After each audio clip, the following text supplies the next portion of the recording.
Hello, everyone. I'm Colin Tesser of WrestleZone.com, joined by the Prodigy, Rok-C of Ring of Honor. Rok-C, how are you doing today? I'm good. How are you? I'm good. Thanks for asking. So, Rok-C, I don't want to bury the lead here. You were the first competitor in the Ring of Honor Women's Tournament to earn that ticket to gold recently when Ring of Honor restarted their kickstarting the women's division, and that is being done with the women's division Wednesdays. You were in the first edition of that, and even though the match ended at a time of a draw, Maria Canales-Bennett awarded you the first ticket to gold. So just now that you've had some time to kind of reflect on that, how did that feel, and what does it really mean to you to be the first, competitor here in Ring of Honor and this resurging women's division? Um, it's a lot of different emotions that I can't really like explain. I can't really put into words, but it's crazy because I've been wanting to do this since I was 10 years old, and I've been training for it since I was 13. So to finally see things unfold and to kind of like be, I mean, I've always felt like I've been living out my dream, but now it's like, the real work starts here. So it's really exciting. And then it was a super huge honor to be able to bring back the women's division and then to do that with people that I started off on the independent scene with was really, really cool. And then to get the first ticket to gold is just amazing. And I think Maria is so awesome, so beautiful, so amazing. So yeah, that was really awesome. I mean, it really is. I imagine it's really a special thing to be really having that first ticket. Your nickname's the Prodigy. You just said you've been training since you were 13. You've been dreaming of this for even longer, and to be really this in a way kind of leading the charge here as that first entrant into the tournament. That really is a very special thing, and what does that really mean to you to like kind of be at the forefront of this return of women's wrestling to Ring of Honor? I mean, it's been something fans have been wanting to see for quite a while, and now we're finally getting it. And like, what do you think that does for Ring of Honor? And like, I guess just to elaborate on your feelings about being like kind of I guess the proverbial flag bearer in that sense, because you were the one that got that first ticket. Yeah, so I actually used to watch Deanna Prazo a lot on Ring of Honor before. So I think it's really, really cool that they brought it back because I enjoyed it. So I know that so many other people enjoyed it. And I was just talking about this. I feel like right now is the perfect time for women's wrestling. It's like booming. And there's so many talented women's wrestlers that are on Ring of Honor or that are going to be on Ring of Honor that, you know, um, have been working for so long on the independent scene or have been working so hard, and now they get to showcase their talents on Ring of Honor on like a bigger platform. And I think it's so amazing to be able to have like that huge opportunity, like the women's tournament for the women's championship. Like I think that's so friggin' amazing. But yeah, like I said, it's pretty cool. It's like full circle, just because I have been working for this for so long, and like a couple of people I've been seeing that are saying like, oh, like Roxy's uh been able to um bring so much attention to her in such a short amount of time. But I'm like, no, like I've been doing this for a long time. um so yeah, it's like I said, it's a lot of like different emotions that are hard to put into words, but it's really good, a really good feeling. There is something kind of counterintuitive about that, where you're 19, but you've been working at this for already several years, and there are many people in the business that haven't even started training yet, or they're really kind of just getting their feet wet. So in a way, is it fair to say you kind of have a leg up in that sense? And also, I was listening to your interview with Kevin Eck on ROH Strong, and you were talking about the benefits of being trained by Booker T at the Reality of Wrestling, and how that really focused on wrestling it for television. So like, those are two ways in which I feel like you do have kind of a leg up compared to where some other people might be. Is that fair to say? Yeah, for sure. I was talking about that, and I feel like that's why I like reality wrestling so much, and that's why you see so many talents coming out of reality wrestling for that reason. Um, I feel like Booker T honestly knows like every single detail about wrestling, and I feel like that's why the people that come out of his school are so good because he like not only does he get you ready for TV, which is a big plus because I feel like I wouldn't have been as ready for Ring of Honor if I didn't have that experience with working cameras and working TV and whatnot. Um, but Booker T also he focuses on like the very minor details that will make you um, a better wrestler by like 100 times. So yeah, being able to like learn from him and learn from the trainers at Reality of Wrestling is pretty cool. And I always recommend Reality of Wrestling to anyone that wants to become a wrestler. Yeah, I mean that makes perfect sense to me. And Ring of Honor, it is a television product, so it's not only the wrestling itself, but wrestling for television is it's a different challenge, and I can definitely see the benefit of that. But I do want to ask, like, I was listening to your interview of him on the Ring of Honor podcast, and you said that like coming to Ring of Honor is a dream of yours, and like I guess in a nutshell, it's like why Ring of Honor? Like yeah, I'm a fan obviously, and like everyone, Ring of Honor is great, but like as someone that you got that education and now you've been kind of really rolling ever since, and like even as like I said, you've been training since you're 13 and now you can really kind of getting established. What really kind of drew you to Ring of Honor in that sense compared to some other possibilities? I think like growing up, I just always wanted to get to WWE, of course, right? It was just the dream. But as I like starting off wrestling so young, you're not gonna go to WWE right away because it's not legal. So uh, I just fell in love with the craft, and I was like, I want to wrestle everywhere. And I wasn't always like that, but I kind of just like I said, fell in love with the craft, and I was like, I want to wrestle everywhere. I want to wrestle in Japan. I want to wrestle Ring of Honor, maybe Impact, like everywhere. And I feel like that's why just being able to be a part of Ring of Honor is so special to me because of that reason. Um, I feel like it's not always about like the destination, but just about the journey. And I feel like being at Ring of Honor is going to be like a very, very special part of my journey. That certainly seems like it already. Even though you've had your first match already, but now looking forward to that women's tournament for the championship. And you have a shot to potentially be the first Ring of Honor like women's world champion, all like in this new chapter of women's wrestling in Ring of Honor. I mean, sitting here today, that's got to feel pretty darn cool, right? I mean, that's a pretty big Yeah, opportunity for you. Again, there's that constant balance where like you're 19, but you already have been working for it for several years now. yeah, it's exciting, but it's like no pressure. Yeah, that's definitely an interesting kind of balance of narratives. So again, just that experience versus youth. But to me, I think one interesting kind of possibility is that you're 19, you're I think it's easy to forget that you have been working for so long, or relatively training, getting experience, but then someone that recently competed and that is definitely one of the names to watch in this resurging women's division is Angelina Love, a former women's champion as well. Is that a potential matchup you have in mind? And like in a way, that's kind of like two opposite ends of the spectrum, where you're the prodigy, you're this very young newly established star, and Angelina Love has been, kind of leading a leading women's like champion, main event level wrestler for over a decade now. Like that, is that something that's kind of on your mind? Yeah, definitely.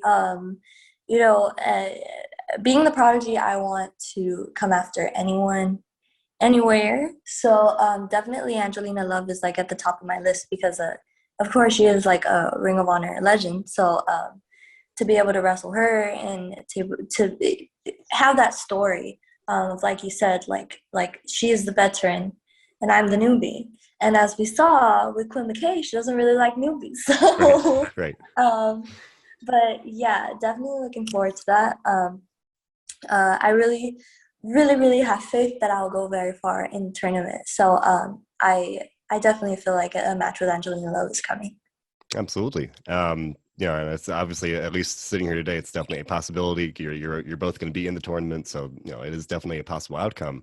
Um, And that's other possibilities we now know include Miranda Elise and Trish Adora. They earned their spot in the tournament. I think that was last week. Have you had any real? I think I wasn't Miranda trained by Booker as well. I thought I remember seeing. Yes. Do you have any? Yes, Do she you have any was. history of her? So I didn't train with her reality wrestling because she was already gone. I think she had moved to Mexico, I believe. But I've had a couple of matches with her. I think I've had like maybe two or three. So I am pretty familiar with her. But I've always wanted to wrestle Trish Adora. I've seen her work on like the independent scene, and I saw her wrestle on a show in Texas that I was on. And I thought she was super awesome. So to be able to like see her on Ring of Honor too is pretty cool. So hopefully I get that matchup. Absolutely, yeah. And again, sitting here today, it certainly is a possibility because it's nobody knows how the bracket's going to unfold and what's really going to happen. And I'm sure all the fans are looking forward to seeing that.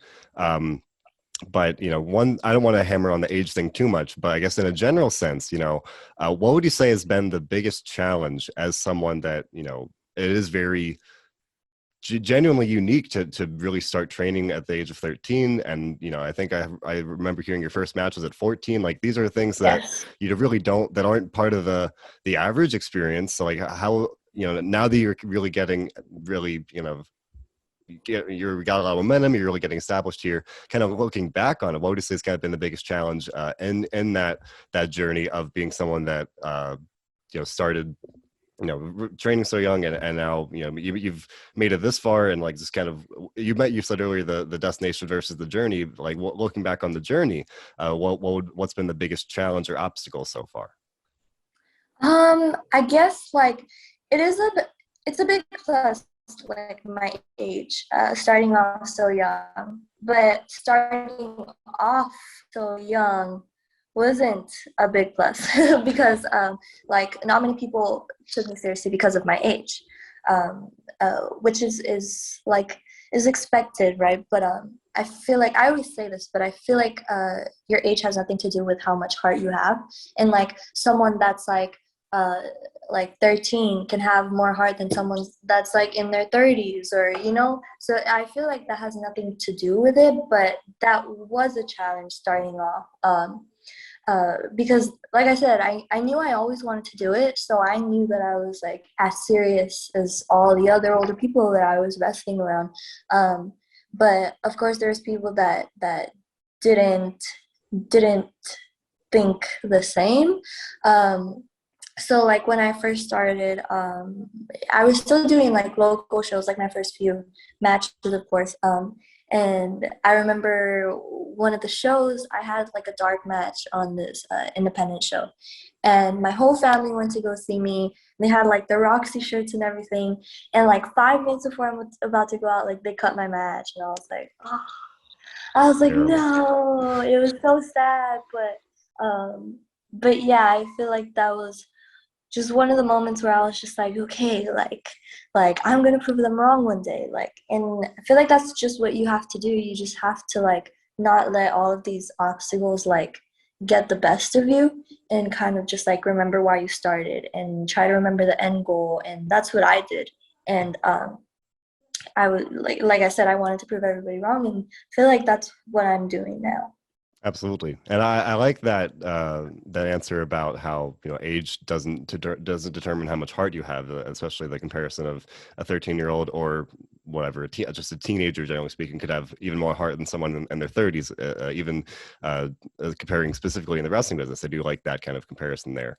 But you mentioned your family and how they're at that show, and I do want to ask, like, again, it's pretty crazy being someone that started training at 13, started officially wrestling at 14, like. And I remember hearing you talk a little bit about that your family's been supportive on the Ring of Honor podcast, but like how important has that support been? I mean, it must be challenging to be entering this world from a young age and to continuing to chase that dream. And it's a tough business, obviously. So how influential, how helpful has your family support been throughout all this? Um, Very, very helpful. You're right. It was pretty hard, especially because I was still in school, so I was also taking like college classes while I was in high school. So I was dealing with like the pressures of starting off in high school, and the social pressures, and then worrying about like uh schoolwork and college work, and then going home and going to training, and then wrestling on weekends and traveling, and like trying to like get merch done, and like all of these things at like 16 years old. And you're just like it's like stressful, but it was worth it. And I feel like having the support of my family, like I definitely would not have been able to do that without them. um uh when I was I can't remember exactly how old I was, but like I said, I've always been so serious about it. And when I was younger, I would start searching up wrestling schools. And that's when I found Reality of Wrestling. And I was like, oh, it's in Houston. So I remember telling my parents, when I turn 18, I'm going to move away from Laredo and I'm going to start my journey of becoming a professional wrestler at Reality of Wrestling. And they were like, okay. Um, but then I ended up training earlier than expected and won the Diamond Division Championship at 18. And that definitely would not have been possible if my parents hadn't been so supportive and like allowed me to start living out my dream at 13, 14. So yeah, I'm so grateful for them. Um, Especially because I know like that's not the case for everyone. Like I've heard stories where, oh, wrestlers, they had to move out before they could start wrestling, or it took them so long because they didn't have their parents' support. So to be able to have that, like I try not to take it for granted. Yeah, like I mentioned earlier, I imagine it is definitely I don't want to say an advantage. It's a very just it's a genuinely a great thing to have that support to really be able to chase your dream with the support of your family and to be able to do that. Whereas other people unfortunately can't. But something that's been on my mind is that you're enjoying the success. You just mentioned you won the title when you were 18. Now you're in the women's the Ring of Honor women's tournament. When does at least hypothetically, like when do you stop being the prodigy and when do you start being you know I don't. It feels to me like the prodigy is something that's kind of steeped in like I don't know. It feels like that's connected to one's young age. Like, what do you see that kind of becoming a thing of the past? If so, like when? Because like when do you stop being this prodigy that's like commended for your young success and start being just appreciated for your success? Like, what are your thoughts on that? So I don't know. I mean, eventually, I do know that the prodigy is a big part of me, but it will go eventually. But I feel like that's always been what I've like had to worry about. So like when I was 17, they called me the 17-year-old sensation, and I remember that whole year I was just like, well, I can't be 17-year-old sensation forever. Like, what am I gonna do next year? And I would ask people like in wrestling, like how did you know that you were gonna be this, and how did you figure out like that you were this, or um, and I was told once that you're not gonna find it by going and finding it. Like it's gonna come to you. Like that's just how wrestling is. Eventually, you're just gonna find yourself, and it's just gonna happen one day. And that's exactly what happened with the Prodigy. Is like I didn't expect to be the Prodigy, but it was actually the fans that started chanting that at shows, and I was like, huh, like I actually like that. And so like they gave me the name, and so I feel like that's just how wrestling is. Like you just end up finding yourself. Yeah, and so maybe somewhere down the road, the fans will chant something else, and it'll be just as good, if not Right. better. That. I'm like, well, I like Yeah, that. and I imagine that very well could happen. Is like you said, wrestling it is this very dynamic thing where you like you said you'd expect to be the prodigy, but then it happened and you rolled with it. So just to kind of circle back and to a more of a general sense, you mentioned you were this big WWE fan. I remember hearing you're describing how much you really I guess in some ways idolized or at least looked up to AJ Lee. But now, would you say there were any other really big influences in your career in terms of women's wrestling and, people that have kind of stood out to you either in the past or like in terms of the legends or even in a more recent sense, people that you've really kind of modeled yourself after or looked up to in that sense? Yeah, well, Paige was definitely one of them, especially because we kind of have the same story in a way. Like she started off when she was really young. I can't really remember what age she started, but I know she started really young, and I was inspired by that. So kind of what I wanted to do was like I tried to remember like what was I inspired by, and then once I remembered, I was like, okay, I'm gonna inspire people in this way. Um, but yeah, she was definitely like a big part of that. Um, Kylie Ray, actually, I was she was a big part of like helping me out when I first started. Like I said, not many people took me seriously, but she was one of the first people. I think I had my first match with her when I was like 16, and she instantly was like, "You're amazing, and I'm gonna help you in any way I can." And which like it still gives me the chills to this day because she's just like an all around amazing person. But yeah, she's an amazing wrestler. And I remember I would like study a lot of her matches when I first started, and I just thought, I mean, I'm sure you can agree with me, she's awesome. Absolutely. But yeah, definitely her as well. Yeah, I'm glad you made the Paige comparison because that's something that really that I was thinking of listening to your on the Ring of Honor Strong podcast. You're talking about this crazy journey of going from becoming a wrestling fan at 10, really deciding you want to wrestle at 13, then starting to train at your first match at 14. That is a story that's made for Hollywood. I mean, and Paige has there's the Fighting for My Family movie. I I can definitely see, down the road that Hollywood might be looking your way because like it really is an amazing story. And now you're here in Ring of Honor, and I imagine the sky's the limit. And I know I'm looking forward to seeing where you go from here. And generally speaking, I wish you the best in the women's championship tournament. You got to feel pretty confident that you're going to go pretty far. And Thank you so much. regardless, I hope that in this resurging women's division that you'll be a prominent player, whether you win the tournament or not. I hope that you'll be sticking around because you're again a great story, and I'm very very hopeful that your momentum's going to continue and take you to even more exciting places. So for now, we have to say that we can just look forward to the women's division, the championship tournament, and this summer. We're not quite sure when that will be yet, but of course, when more details come out, we will let you all know. And in the meantime, do you have anywhere the fans can follow you on social media or anything you want to plug like that? Yeah, so my Instagram is actually you can find me at underscore ROKC. My Twitter is the Rok-C underscore, which is THEROKC underscore. And then I have a pro wrestling tee store, so you can find that at prowrestlingtees.com/BeRealRoxy. Awesome. Well, Roxy, thank you so much for your time today, and I wish you the very best in the women's division, the championship tournament and beyond. Thank you so much. Thanks for having me. Thank you very much for your time today.